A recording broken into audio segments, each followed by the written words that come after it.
In the last couple of years, I've been quite depressed, because of Chinese gloomy economy. And if you read the newspaper, the magazine, the people's talk, and everywhere, left and right, everything about the end of China story, the end of BRICS, and China falls. So that made me feel, it wasn't like 10 years ago anymore. So I decided to turn the other side, become a contrarian. And I wanted to be a little positive instead of negative. So I want to inject a little bit of positive energy into the talk. So that's why I intentionally choose this positive outlook. So that's the reason that I'm coming here. The slowdown of the Chinese economy actually has not been unexpected. It's been predicted 15, 16 years ago. And when the Goldman Sachs published the famous article and coined the word called the BRICS, and it was in the forecast already. So here it is, the data came forecasted, predicted by Goldman Sachs. The paper was, the famous paper article was published in 2001, 2000, but early at the time. And they already predicted that the Chinese economy by 2015, the growth rate would have been 5%, right? That's, these guys already predicted that, right? Why surprise this? Today everyone seems to be, this is a big surprise. Well, there's one problem of Goldman Sachs research. That is, during the last pretty much most of the 15 years, Goldman Sachs number underestimated, underpredicted the Chinese economy. So if you look at this chart, they, on average, during this time period from 2001 to 2013, this 12 years, Goldman Sachs prediction underestimate Chinese economy on average about 2 percentage points. So the red line is the actual real GDP growth rate occurred during the time. So now, if you factor in this underestimation, you can recalibrate this economic growth using Goldman Sachs data to forecast the future. So this, the blue line, is a recalibrated economic growth of Goldman Sachs numbers. So according to this recalibrated economic growth numbers, in 2015, Chinese economy should have been 7%. And the actual number, 6.9%. And pretty accurate, according to this recalibrated numbers. Original Goldman Sachs numbers were the forecast that by 2017 or 18, Chinese economy would have been dipped under the 5%, right? And the recalibrated numbers would be by 2020, 25 or 20 some years, some more years, they will be above 5%. So that's the one thing that it's the growth, the slowdown of growth has been already forecasted, predicted. Now, I want the second thing is that bring to your attention here is that the growth rate actually today when we're talking about is completely different from 10 years ago. In 10 years ago, Chinese economy was growing about more than 10% a year. The Chinese GDP a year was $2.5 trillion. So that means that every year China was growing out of one Louisiana, or growing out one Philippines. And today, Chinese economy is growing at 7%, and its economy is over $10 trillion. That means that every year, Chinese economy is growing out one Pennsylvania, or Illinois, or one Switzerland a year, or one Singapore plus Malaysia combined all together.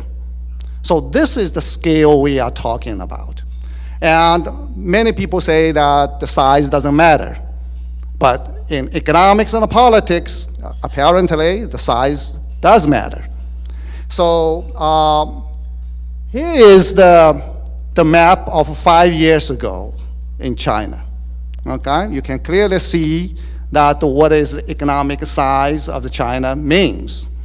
Okay? This is 5 years ago, and this is 5 years from now.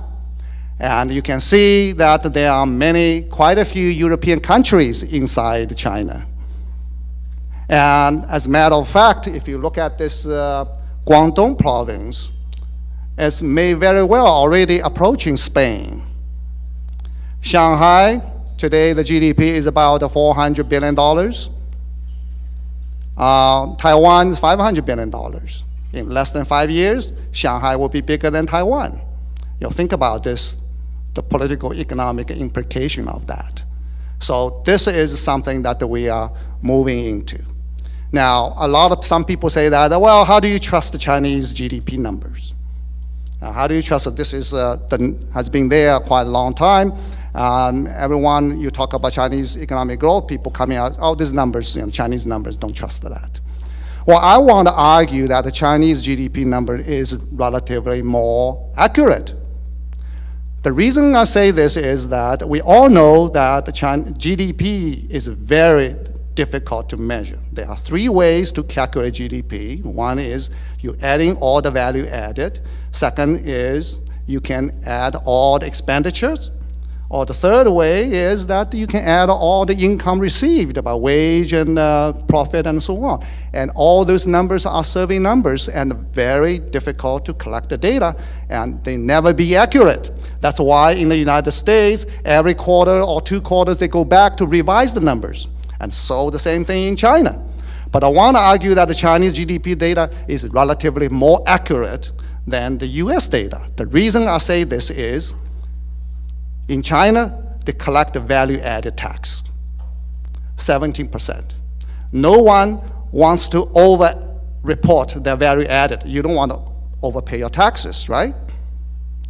Right? So, but the next guy will keep an eye on you. So every step of the transaction, people are watching the other people. And second, the reason here is that every transaction during the value-added transaction, they issue fapiao, it's called a receipt. And the receipt automatically goes to the tax bureau.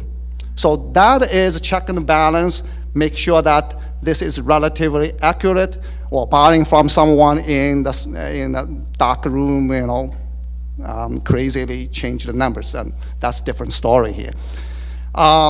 So this is the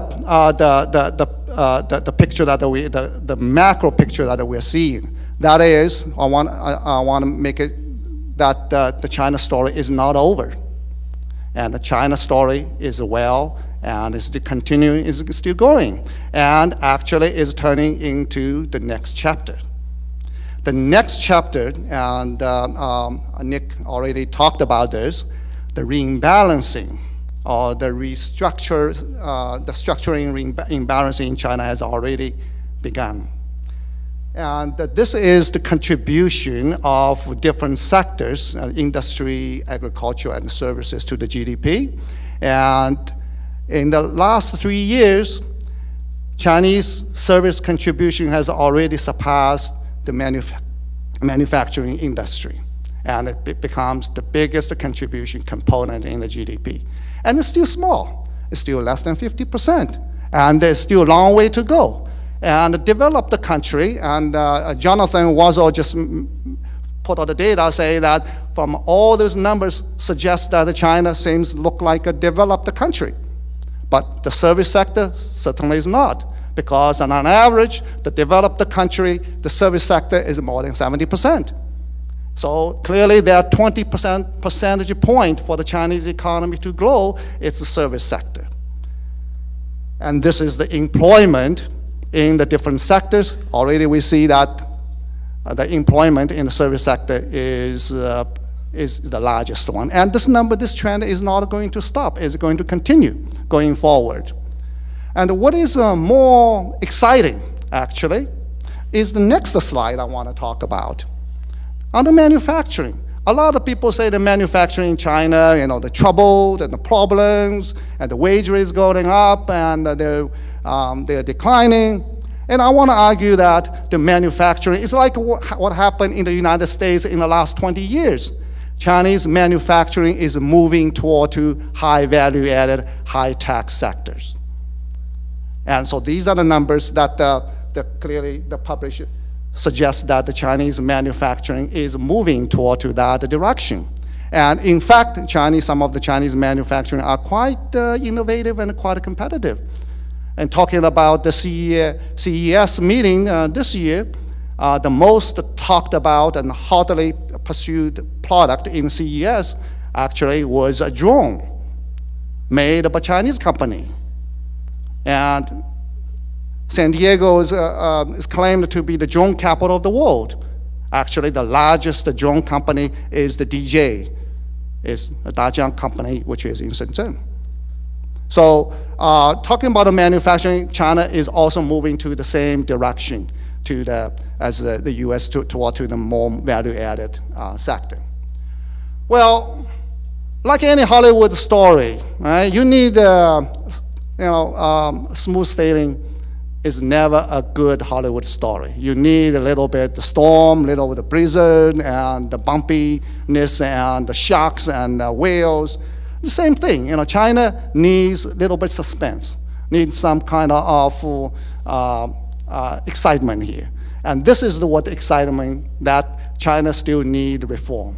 There's still a long way to go. And in fact, some people already mentioned that the supply side reform, I think China does need a lot of supply side reform. The more specific things that we can debate and we can talk about this, but one thing is, my personal view is that China needs a Ronald Reagan. China needs a Reagan economics. And the reason here is that if you look at some of the bureaucratic restrictions in China, they're still there. China, this is coming from the doing business, the World Bank doing business ranking, and the competitiveness of doing business in China is still lowly ranked. So there are definitely many ways that China can improve on this. And another way is everyone said that the Chinese, you go to China, one thing will impress you a lot is its freeway, its infrastructure.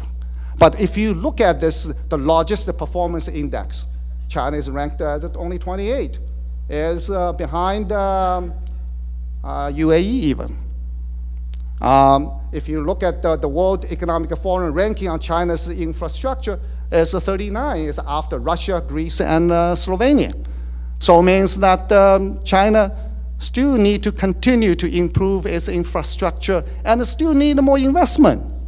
That reform, the supply side reform, is more difficult and it requires a lot of courage, require political will and strong leaders to carry through this. Particularly in administrative barriers. And I'll give you some more micro examples. A barren land, if you have a barren land, it is under the administration of state, land, and the resource ministry. If this piece of barren land grows grasses, it now belongs to the Ministry of Agriculture. It should be administered by the Ministry of Agriculture. When those grasses grow tall enough, become a tree, you can classify them as a tree. It no longer belongs to the Ministry of Agriculture. It belongs to the Bureau of Forestry, and which is a ministerial level of government agency, direct report to the State Department. A frog in the lake, in a pond, belong to Ministry of Agriculture. It's a Ministry of Agriculture frog. If the frog goes to the land, the frog belongs to the Ministry of Forestry, Bureau of Forestry. So it really depends on this. This is kind of a very difficult situation. One thing is that if you have a lake or you have a pond in the forest, if the water is below 5-6 meters, it is classified as a wetland. So it is part of Ministry of Bureau of Forestry, Ministry of Forestry. If the water is above 6 meters deep, it becomes Ministry of Water Resources. So this requires a lot of political will to change, to reform. Now, one more thing, I mean, I only have 5 minutes, so I won't drag on too long. One more thing is that clearly it says that a lot of people talking about the Chinese investment is over-investment. I want to argue it's not over-investment, it's imbalance of investment. There is oversupply of certain sectors, over-investment in some of the sectors, some regions, but it's not over-investment. I mean, if you look at the per capita investment, China actually is quite low. And the certain infrastructure, you probably need more investment. Talking about, this is my favorite, I love to ride the subway. This is the subway information here.